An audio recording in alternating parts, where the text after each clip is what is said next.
Derrière ce sourire se cache une femme battante, entreprenante. Sylvia Bakwala est le produit fini du Centre d'animation féminine. Formée par Marie-Madeleine Tiendré-Beogo, aujourd'hui elle a son propre atelier à Rio. Elle forme plusieurs jeunes en couture mixte afin de leur donner l'occasion d'avoir le certificat de qualification professionnelle CQP. Moi, c'est Madame Bakwala Nebakiono Sylvie. Je suis formatrice endogène en couture et en même temps la fondatrice du Centre Hygiène à Rio.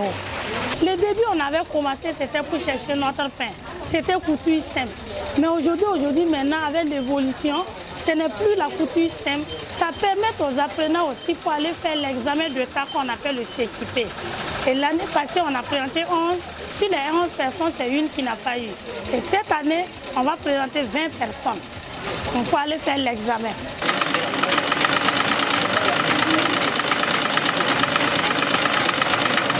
Exercer une activité professionnelle qui va changer leur vie en venant à Hygiène Couture, ces filles apprennent à coudre et à fabriquer du savon, sortir un peu de leur ménage et faire face aux vicissitudes de la vie. Certaines filles viennent s'inscrire elles-mêmes, d'autres accompagnées de leurs parents.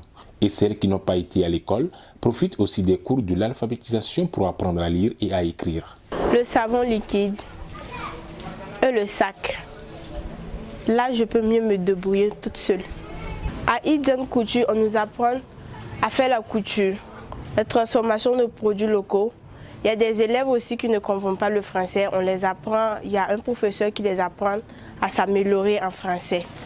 Nous avons un professeur de français, une monitrice en transformation de produits locaux et on a 2 monitrices en couture.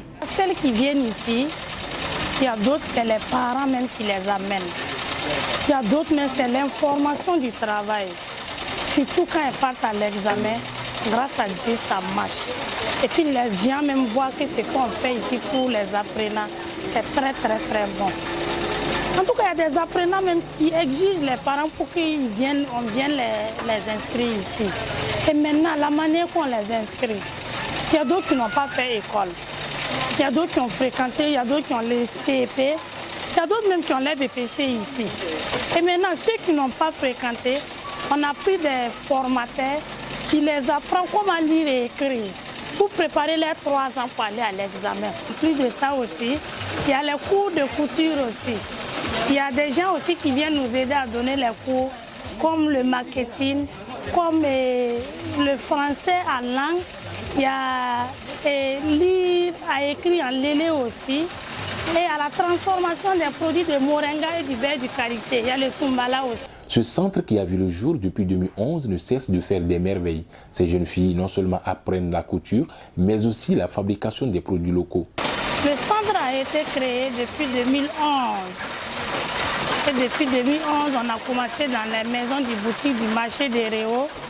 Et de 2 apprenantes, on est à 70 apprenantes. 69 filles et 1 garçon. Je pense réellement que ça va vraiment changer leur vie. Aujourd'hui, si on passe à Rio, dans la commune de Rio, à Didi, Bassa, Côte d'Ivoire, Ouagadougou, en tout cas, il y a mes apprenants qui se sont vraiment installés partout. Et quand je passe chez eux, je regarde moi-même, je suis fière d'eux. Et je sais, même avec ça là, il y a des filles qui sont quittées sur les sites d'orpaillage pour venir apprendre toujours la couture. Moi, je suis sûre les filles qui laissent vraiment les garçons, qui mettent les garçons de côté, elles vont avoir leur pain du demain. Je suis au centre de formation Hygiène Couture. Oui, on fait des examens de l'État, des certificats de qualification professionnelle. J'ai déjà fait mon examen, j'ai eu. Après cet examen, je compte ouvrir un atelier de couture. Selon la fondatrice de Hygiène Couture, cette formation permettra à ses apprenantes d'être indépendantes afin de subvenir à leurs besoins. C'est pour faire la promotion du genre, c'est pour être autonome eux-mêmes. En tout cas, souvent la formation, même quand moi je les donne, je les dis, il faut que le travail même soit leur premier mari. Il ne faudrait pas qu'ils vont compter sur leur mari aussi. Si le mari donne 5 francs, toi aussi tu donnes 5 francs.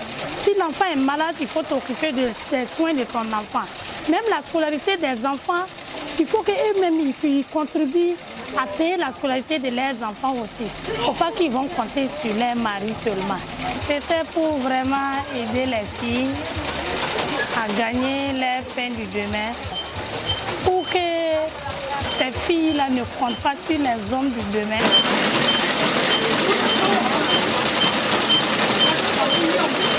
Sylvia compte agrandir son entreprise et lance un appel solennel aux personnes de bonne volonté. Le projet qui nous tient en cœur, c'est élargir notre coin.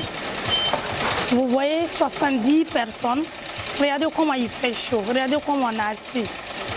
En tout cas, si on pouvait vraiment élargir pour que notre coin là devienne un centre. Pourquoi pas centre international? C'est ça qui nous tient à cœur. Et appuyer nos apprenants pour s'installer aussi. Espérons que les cris d'alarme de Hygiène Couture soient attendus. Un centre qui fait la promotion du genre, la formation en couture, mais aussi prépare ses apprenantes à décrocher le diplôme professionnel CQP.